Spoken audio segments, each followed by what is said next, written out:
Assalamualaikum warahmatullahi wabarakatuh. Saya Tini Nurhayati dengan NIM 1904010258. Baik, di sini saya melakukan video penjelasan untuk memenuhi salah satu tugas mata kuliah saya pada mata kuliah Ekonomi Sumber Daya Manusia untuk mengikuti ujian akhir semester.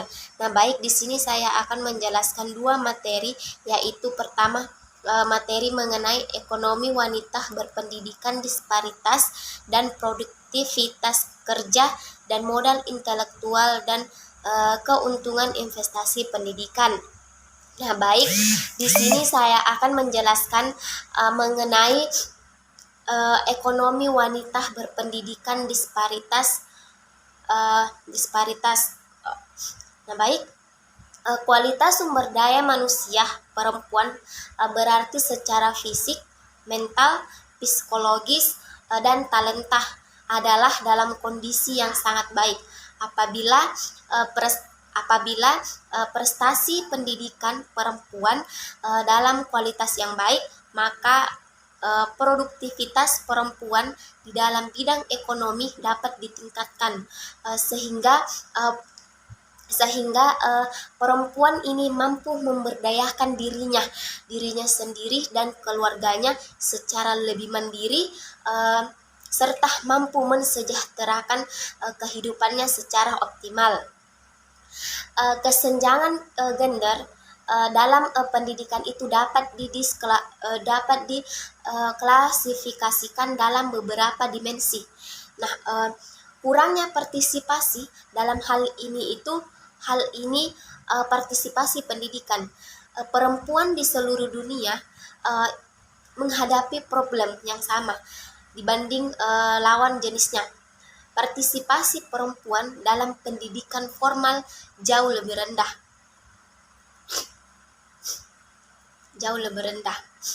Nah, di mana bagian A-nya itu disparitas edukasional secara gender. Nah, sebelum mendeskripsikan kemampuan ekonomi wanita berpendidikan ini, tampaknya masalah disparitas gender di bidang pendidikan ini itu perlu dikaji secara lebih mendalam. Mengapa demikian? Karena pada banyaknya negara di diskrepensi pendidikan masih secara gender.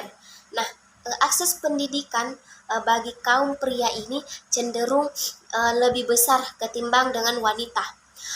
Fenomena ini cukup menyedihkan karena wanita mempunyai potensi besar untuk terjun ke sektor ekonomi produktif. Nah, benarkah demikian? Nah, dari sudut pandang edukasi atau dominasi pria atas wanita ini masih sangat menonjol, bahkan hanya di Indonesia. Pada tahun 1990, penduduk berusia 15 tahun ini atau lebih mengalami banyaknya buta huruf. Nah, dari 15 tahun yang mengalami buta huruf ini banyak sekali, dan itu masih mencapai 948 juta orang. Nah, pada abad ke-21 jumlahnya itu diestimasikan akan berkurang menjadi sekitar 935 juta orang. Nah, UNESCO dalam terbitannya atau dalam bukunya yang berjudul Education for All Status and Trend pada tahun 1993, ia mengungkapkan bahwa dari komunitas yang buta huruf tersebut ada 3/4 diantaranya bermukim di negara-negara seperti India, Cina, Pakistan, Nigeria, dan Indonesia. Kondisi terjadinya disparitas gender dalam bidang pendidikan paling kentara di negara-negara Asia Selatan, di negara-negara Arab dan Afrika itu. Pada tahun 1990 di negara-negara Asia Selatan jumlah wanita yang buta huruf itu mencapai 68 juta orang dibandingkan dengan pria sebanyak 41 orang. Jadi wanita ini masih banyak yang buta huruf karena kurangnya pendidikan. Baik, bagian poin KB yaitu ada ekonomi wanita dan potensi manajerial. Dimensi edukasi tampaknya harus menjadi kunci gerakan emansipasi demi kesejahteraan posisi pendidikan antara wanita dan pria. Mengapa demikian? Wanita terdidik tidak selalu diidentifikasikan sebagai derajat yang diperoleh melalui pendidikan formal. Ternyata mampu beremansipasi bahkan melebihi batas-batas kapasitas pria, seperti dijelaskan pada bagian berikutnya dari tulisan. Sudah saatnya kaum wanita ini berpacu dan dipacu untuk memperoleh pendidikan setara dalam jumlah dan mutu pria. Seperti yang dikatakan George Haropoulos pada tahun 1987 sebagai pakar ekonomi pendidikan dan World Bank dalam bukunya yang berjudul The Economic of Education Practice and Study. Ia mengemukakan bahwa di daerah perkotaan, urban atau pedesaan di negara manapun, jumlah wanita yang pengangguran itu jauh lebih banyak daripada pria. Nah, kondisi inilah yang bertentangan dengan potensi internal kaum wanita yang sesungguhnya. Ska Haropoulos berpendapat bahwa wanita ini mampu mencapai pendidikan tertinggi prestasinya dalam sektor usaha yang sangat luar biasa jika pendapatan dijadikan sebagai indikator. Siapapun itu, baik laki-laki atau perempuan yang menduduki posisi manajerial, merasakan dan menunjukkan fenomena yang unik. Pria atau wanita yang duduk pada posisi eksekutif atau manajer menengah sama-sama mengalami tegangan-tegangan. Nah, menghadapi fenomena ini, agaknya wanita pimpinan ini harus mampu membuka rentang perdesaan kesan gender, membangun harapan-harapan, dan membentuk persepsi-persepsi baru. Cara yang dapat mereka lakukan itu adalah menentukan strategi, menunjukkan kesejahteraan eksistensi seperti kewibawaan, wawasan, empati, daya bergain dan lobby dikenal publik tanpa meninggalkan nilai-nilai keibuan seorang wanita. Nah, jadi pada poin ketiga yaitu atau bagian C yaitu proposisi pendidikan dan pendapatan. Nah, menurut Card dan Kroeger pada tahun 1998 ia menyusun 4 posisi mengenai relasi atau kaitan antara pendidikan dan pendapatan. Nah, yang pertama yaitu ada kenaikan atau besaran tingkat pendapatan sejalan dengan tingkat pendidikan. Nah, yang kedua yaitu ada pertambahan marginal dalam pendapatan muncul dari pertambahan setahun sekolah adalah lebih tinggi bagi orang-orang yang selama bersekolah itu mencapai kualitas yang tinggi. Nah, yang ketiga yaitu jika keuntungan berupa uang merupakan efek langsung dari peningkatan kualifikasi atau jenjang sekolah yang ditempuh, banyak orang yang akan berusaha untuk bersekolah lama-lama. Nah, yang keempat itu ada orang yang menerima pendidikan dengan kualitas pendidikan lebih tinggi cenderung mempunyai kemampuan lebih baik untuk meningkatkan pendapatan, meskipun untuk hal tertentu sangat mungkin terlepas dari faktor pendidikan itu sendiri. Nah, di sini pada poin keempat atau pada poin ke-C yaitu silang pendapatan mengenai kaitan pendidikan dan pendapatan. Penemuan umum lainnya membuktikan bahwa kontribusi pendapatan pada tiap-tiap tingkat pendidikan lebih besar dari pekerja yang lebih tua, khususnya bagi mereka yang berpendidikan lebih tinggi. Di samping itu, penambahan lamanya Fungsi penghasilan dari pendidikan atau katakanlah tingkat keuntungan pendidikan ini telah dianalisis oleh beberapa ahli, baik di negara-negara maju maupun negara berkembang.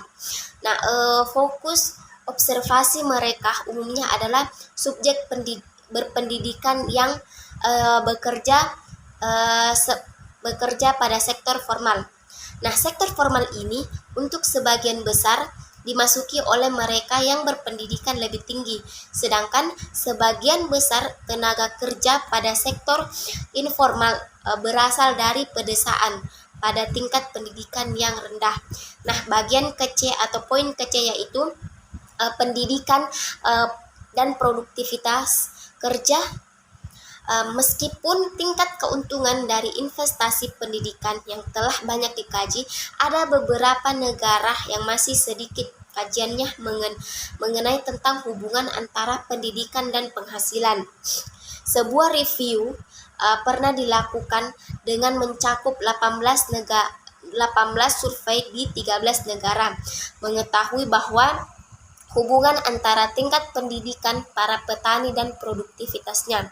Nah, hasil survei itulah yang menunjukkan bahwa 4 tahun pendidikan atau 4 tahun bersekolah tinggi-tinggi mungkin bisa menambah produksi 10% keluaran ekonomi setiap tahunnya. Nah, survei terhadap para pekerja kantor informal pada wilayah urban di Kolombia menunjukkan bahwa pendapat sejenis biasanya itu meniadakan pertimbangan dan faktor-faktor yang mungkin berhubungan dengan penghasilan yang dapat diperoleh para pekerja. Baik, di sini saya akan melanjutkan penjelasan mengenai materi kedua, yakni modal intelektual dan keuntungan investasi pendidikan. Nah, poin ke-A-nya yaitu ada integritas ekonomi dan fragmentasi politik. Nah, secara makro dari perspektif kualitatif akademik, selayaknya kita bertanya mengenai fenomena dominan yang akan terjadi pada era globalisasi atau kesejahteraan ini. Nah, menurut Daniel Bell pada tahun 1978, kehidupan era globalisasi abad ke-21 ditandai oleh dua ranah kecenderungan besar yang bertentangan. Yang pertama yaitu ada kecenderungan untuk berintegrasi atau bersinergi dalam kehidupan ekonomi. Nah, yang kedua itu ada kecenderungan untuk terpecah belah atau terfragmentasi dalam kehidupan politik. Nah, fragmentasi secara politik ini terjadi di negara Yugoslavia, bekas wilayah Uni Soviet, beberapa negara Afrika, Pakistan, Spanyol, dan lain-lain, bahkan di Indonesia terfragmentasi secara politik. Setidaknya itu disebabkan oleh empat hal yaitu perbedaan bahasa, pengalaman, sejarah, etnisitas, dan agama. Nah, kawasan terfragmentasi secara politik itu terutama di situs-situs konflik. Terjadi tragedinya itu kemanusiaan amat mengerikan, dan proses kemanusiaan mengalami kemandengan di samping dengan kenelenggasaan secara ekonomi. Nah, poin KB yaitu norma pendidikan menuju masyarakat ekonomi pasar. Nah, tujuan di atas dan sejalan dengan perkembangan iptek dan kemajuan masyarakat yang terus-menerus berubah menyebabkan terjadinya sejumlah pergeseran norma kemasyarakatan, termasuk pergeseran perilaku dalam kinerja masyarakat pendidikan. Nah, pergeseran norma-norma kemasyarakatan dan pergeseran kinerja masyarakat pendidikan pada umumnya itu dimaksudkan agar institusi pendidikan mampu mendukung. Nah, tatanan ekonomi baru pada era global yang disebut sebagai ekonomi pasar terbuka.